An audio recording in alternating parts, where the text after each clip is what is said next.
कानून व्यवस्था को लेकर लगातार एनडीए सरकार बिहार में दावा ठोकती है और दम भरती है कि बिहार में नीतीश कुमार के बाद जो है कहीं ना कहीं नीतीश कुमार ने सुशासन को स्थापित किया और लगातार जो है अब नीतीश कुमार के बाद सम्राट चौधरी जो है वो सुशासन की सरकार चला रहे हैं। लेकिन उसी सुशासन की सरकार में बेगूसराय से आई हुई बच्ची के साथ एक होटल में जघन्य अपराध की कोशिश की जाती है। उसके पिता जो है जब हंगामा करते हैं तो पुलिस पहुंचती है लेकिन कोई कार्रवाई नहीं। इन तमाम मुद्दों पर चर्चा करने के लिए हमारे साथ जदयू के नेता मनोज लाल दास मनु जी हैं। मनु जी, आपकी जो नेता हैं, मुख्यमंत्री हैं, वो कहते हैं कि महिलाओं के साथ कोई भी जघन्य अपराध होगा तो अपराधी को पाताल से खींच के ले आएंगे और महिला सुरक्षा के लिए बिहार में कानून व्यवस्था है। लेकिन क्या कानून व्यवस्था? होटल में घुस के, कमरे में घुस के पिता के सामने बच्ची के साथ जघन्य अपराध होता है। देखिए, सबसे बड़ी बात यह है कि अगर कोई घटना घटती है और अगर पुलिस को जानकारी मिलती है तो उस पर अगर कार्रवाई नहीं होती है तो ये जघन्य अपराध है। हम इसको जघन्य अपराध की श्रेणी में मानते हैं। अब हमें नहीं पता है और हमने आज अखबार भी नहीं देखा है किस होटल की घटना है, लेकिन अगर घटना घटी होगी, इस तरह की बातचीत हुई होगी और पुलिस को सूचना मिली होगी तो ज़रूर कार्रवाई हुई होगी। हो सकता है कि उस समय अपराधी भाग गए हों, मैं मानता हूं कि इस तरह की बात होगी, लेकिन बहुत जल्दी अपराधी गिरफ्तार हो जाएंगे। आप लोग सुशासन की बात करते हैं ना लगातार, और आपके मुख्यमंत्री कहते हैं खाली हरा गमछा को खोजिए। देखिए, हरा गमछा को खोजिए, अब उसको जिस अर्थ में भी आप लीजिएगा तो बहुत तरह की अर्थ निकल के आएगा। और इतना तो तय है कि अभी जो घटना घटी है तो हरा गमछा जो धारक हैं उनके, जिनका इनकाउंटर हुआ है या जो गिरफ्तार हुए हैं, तो उनकी संख्या उसमें अधिक है। लेकिन उन्होंने तो स्पष्ट कहा ना कि हम किसी दूसरे व्यू में नहीं कह रहे हैं। अगर खोजना है एआई के माध्यम से तो उसमें आप कुछ भी खोज सकते हैं। तो इसमें उन्होंने उदाहरण दिया कि हरा गमछा वाले को खोजिए तो एआई खोज लेगी। तब लाल गमछा वाले कहते हैं। अब देखिए, कहने के लिए तो आप कुछ भी कह सकते हैं ना, तो वही ना बात कह रहे हैं। तो हरा गमछा क्या जदयू वाले नहीं? हाँ, जदयू वाले भी तो हरे गमछा ओढ़ते हैं। उनका भी मुख्यमंत्री का जो तस्वीर वाली, जो हम लोग पूर्व मुख्यमंत्री नीतीश कुमार जी की जो तस्वीर वाली हमारी गमछा है वो भी हरे ही रंग की है। तो इसका क्या अर्थ हो जाएगा कि जो हरा गमछा वाले को खोजिए? तो इसका मतलब क्या है कि वो हम जदयू को खोज रहे हैं?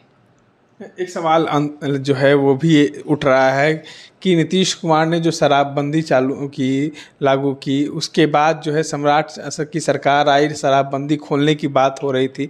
लेकिन शराबबंदी सम्राट सरकार ने भी कहा कि हम इसको सुचारू रूप से रखेंगे। लेकिन सड़कों पर बोतल खुलेआम मिलता है और आप लोग आरोप लगाते हैं कि विपक्ष ने रख दिया है। जब विपक्ष सीएम आवास के पास बोतल रख सकता है तो कोई आम आदमी बम भी रख सकता है?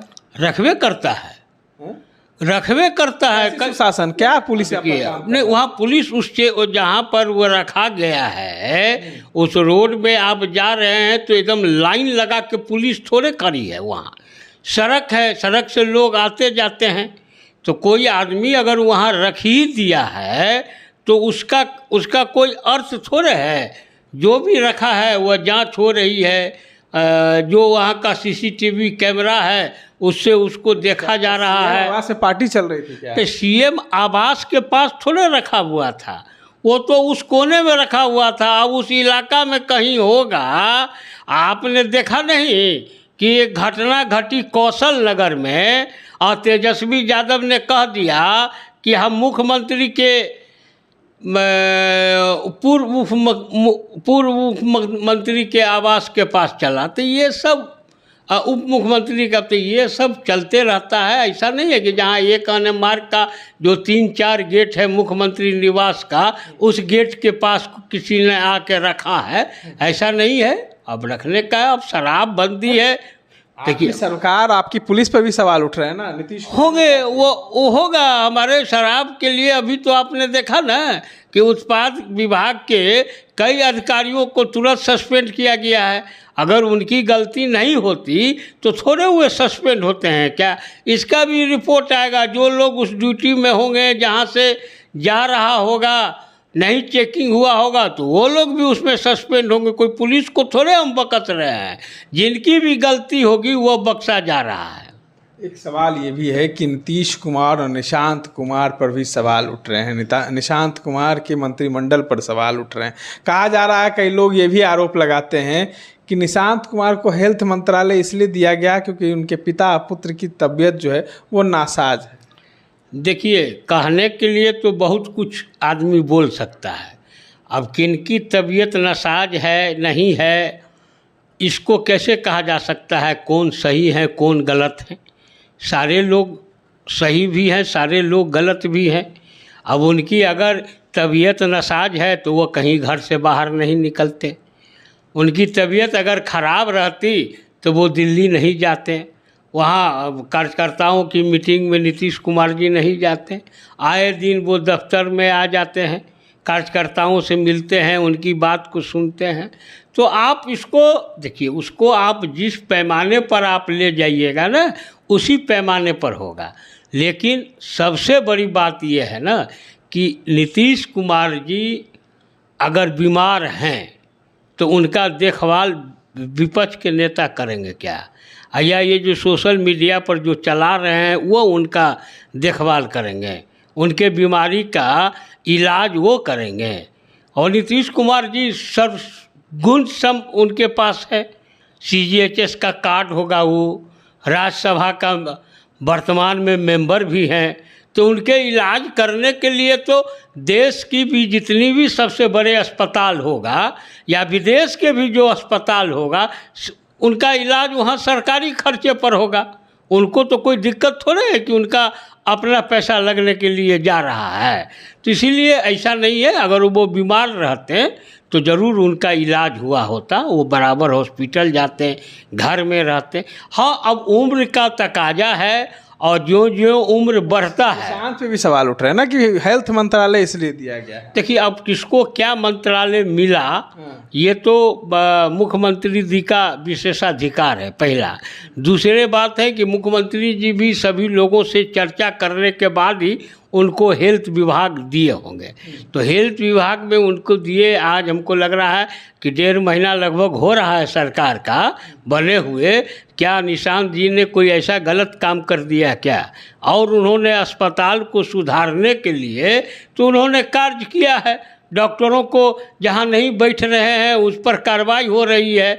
डॉक्टरों का भी पहले नहीं होता था बायोमेट्रिक अटेंडेंस, अब उनका भी बायोमेट्रिक अटेंडेंस आने जाने का शुरू हुआ है। तो अच्छे कार्य कर रहे हैं, तो कार्य कर रहे हैं तो कम से कम 100 दिन तो देख लीजिए। आप लोग कहते थे परिवारवाद पर बहुत उंगली उठाते थे कि उनका बेटा बन गया, उनका पुत्र बन गया। आज क्या हो गया? आप ही की पार्टी के नेता के पुत्र मंत्री बन गए। देखिए, ना कोई पद है, ना कोई विभाग है।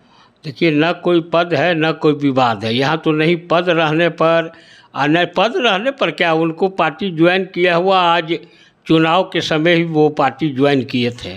चुनाव में पूरे जगहों पर वो प्रदर्शन किए थे और उसमें जो है से वो उस चीज़ को कार्यकर्ताओं के बीच जा रहे थे। तो इसीलिए ऐसा नहीं है। और दूसरी बात ये तो नहीं है कि जब वो मुख्यमंत्री रहे तो एक के बार वो चाहते हैं कि उप मुख्यमंत्री हो जाए नीतीश कुमार, तो क्या वो नीतीश कुमार कोई इनको रोक लेता क्या उप मुख्यमंत्री बनने के लिए? तो परिवारवाद तो किए ना आप लोग। नहीं, परिवारवाद आप ही कहे थे मेरे चैनल पे ही, इसी चैनल पे आपने कहा था कि नीतीश कुमार जो है वो कभी नहीं निशांत को राजनीति में लाएंगे और उनको पहले कार्यकर्ता के रूप में काम करना होगा, जैसे आम कार्यकर्ता करते हैं। उसके बाद जो है कोई उनकी मेहनत को देखने के बाद जो है वो उनको पद में दिया जाएगा। लेकिन ऐसा तो कुछ हुआ नहीं, ना कुछ महीनों काम किए, ना उन्होंने एक दिन क्षेत्र भ्रमण किया, यात्रा निकाला, उसके बाद जो है सीधा मंत्री बन गए। देखिए, आपकी बात कर रहे हैं कि सीधा मंत्री नहीं बने। उन्होंने कार्यकर्ताओं से बातचीत किया, कार्यकर्ताओं के साथ हमेशा मीटिंग किया और जिस तरह के उनका था उस हिसाब से चल रहे थे। मैं परिवारवाद, देखिए परिवारवाद अगर नहीं हो तो परिवारवाद कहीं नहीं ना हो। किसी डॉक्टर का बेटा डॉक्टर नहीं बने, किसी नहीं, सवाल नहीं उठा रहे हैं। मैं वही कह रहा हूँ कि अगर आप हैं और आप खुद सत्ता में हैं और उसके बाद परिवारवाद उसको कहा जाता है ना कि ये एक परिवार का पार्टी के अंदर उप मुख्यमंत्री हो तो उन्हीं का हो, राज्यसभा का सदस्य में नामित हो तो उन्हीं का हो, लोकसभा का चुनाव हो तो उनके परिवार का ही हो, मंत्री हो तो उनके परिवार का ही हो। तो एक पूरा इसको परिवारवाद कहते हैं। लेकिन जब तक नीतीश कुमार जी सत्ता में रहे मुख्यमंत्री के रूप में, कोई व्यक्ति नहीं कह सकता है कि निशांत कुमार जी किसी सरकारी अफसर में गए हों या सरकारी अफसर को अपने यहाँ बुलाए हों या किसी तरह का बात कि वो अपना काम करते थे। नीतीश कुमार तो राज्यसभा के सदस्य हैं, उसके बावजूद भी मंत्री बन गए। बिहार से वो चले गए, बिहार मंत्रिमंडल में थे तो वो नहीं हैं। अब उनके बाद और सभी लोग अपने अपने बच्चों के लिए सोचते होंगे, तो नीतीश कुमार जी ने भी सोचा, कार्यकर्ताओं का सम्मान किया, नेताओं की बातचीत किया। तो इसके बाद अगर उनको बुलाया गया है और उसके बाद वो गए हैं तो परिवारवाद का तगमा नीतीश कुमार जी पर आप नहीं लगा सकते हैं। इसीलिए नहीं लगा सकते हैं कि उनके हाथ में पूरा पावर था। वो जिसको भी अपने घर के परिवार के सदस्य को, भाई बहनोई बहन भैगना भतीजा जिसको भी चाहते या अपने बेटे को ही चाहते, निशांत जी को ही चाहते, तो कब के वो राज्यसभा लोकसभा मंत्री बना सकते थे। तमाम चीज़ों पे चर्चाएं हो रही थी। इस तरह के तमाम अपडेट्स के लिए बने रहे हमारे साथ।